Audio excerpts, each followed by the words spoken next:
सबसे पहले तो तुमसे मेरी एक रिक्वेस्ट है कि अपने व्यस्त टाइम में से सिर्फ 2 मिनट निकाल कर ये वीडियो पूरा देखना और अपने दिल की बात कमेंट में ज़रूर बताना।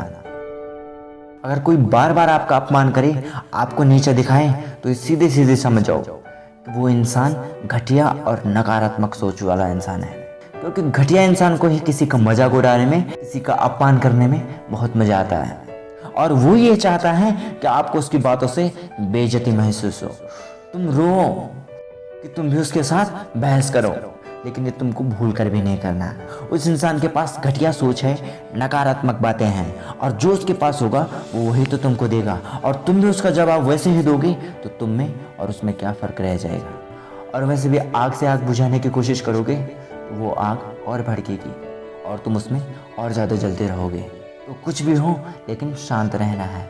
और दूसरी चीज़ ये है कि ऐसे इंसान का बायकॉट करना सीखो, उसे इग्नोर करना सीखो। हाथी की तरह बनो, कुत्ते भौंकते रहते हैं और हाथी चला जाता है। तुमने कभी देखा है कि कोई आदमी किसी पेड़ को गाली दे रहा हो या किसी पत्थर को गाली दे रहा हो या उसका मजाक बना रहा हो? कभी नहीं देखा होगा, क्योंकि उसको कोई फर्क ही नहीं पड़ता। और वो इंसान तुम्हारा अपमान सिर्फ इसलिए करता है क्योंकि वो चाहता है कि तुमको उससे फर्क पड़े। पर जब तुम उसे इग्नोर करना शुरू कर दोगे, उसकी बात सुनोगे ही नहीं, तो वो एक दिन अपने आप तुम्हारा अपमान करना बंद कर देगा। और तीसरा चीज़ है सेल्फ इम्प्रूवमेंट। खुद को लगातार इम्प्रूव करो, चाहे वो शरीर हो, चाहे वो ज्ञान हो, बुद्धि हो, दिमाग हो, लेकिन खुद को इम्प्रूव करो। जब तुम उससे कई ज़्यादा ऊंचे लेवल पर पहुंच जाओगे, चाहे वो शरीर हो, चाहे वो ज्ञान हो, लेकिन तब उसकी औकात नहीं वो तुम्हारा अपमान कर सके।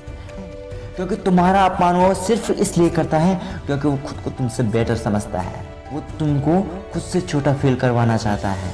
और जब आप लगातार इम्प्रूव करोगे तो आपके आसपास के लोग आपको इज्जत देंगे और वो जब उस चीज़ को देखेगा तो उसकी हिम्मत नहीं होगी वो आपको कुछ बोल पाए।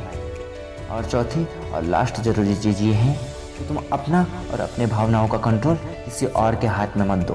तुम्हें कोई भी ऐरा गैरा जब चाहे तब रुला के चला जाता है, तब तुम्हारा दिल दुखा के चला जाता है। भाई ज़िंदगी तुम्हारी है तो फैसला भी तुम्हारा होना चाहिए। अगर तुम हंसना चाहते हो तो किसी को इतनी इम्पोर्टेंस मत दो कि कोई तुम्हारी हंसी को तुम्हारे आंसुओं में बदल पाए और कोई तेरा अपमान करे और तू डिप्रेशन में चला जाए। जो इंसान तेरे साथ ऐसा करता है उसे इग्नोर करना शुरू कर दे, उसका बायकॉट करना शुरू कर दे, उसको अपनी ज़िंदगी से बाहर फेंक दे। तो ना तो तब तुम्हारा कोई अपमान करेगा और ना ही तुमको किसी के अपमान से फ़र्क पड़ेगा।